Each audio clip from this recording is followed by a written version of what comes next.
সকালবেলা কবুতরের দরজা খোলার সঙ্গে সঙ্গে যখন কবুতরগুলো উড়ে বের হয়, আসলে এই দৃশ্যটা খুবই চমৎকার, খুবই ভালো লাগে আমার কাছে জিনিসটা, যার কারণে আমি ভিডিও করে আপনাদের সঙ্গে শেয়ার করলাম।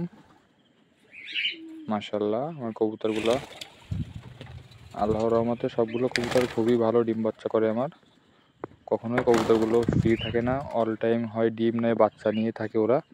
মাশাআল্লাহ,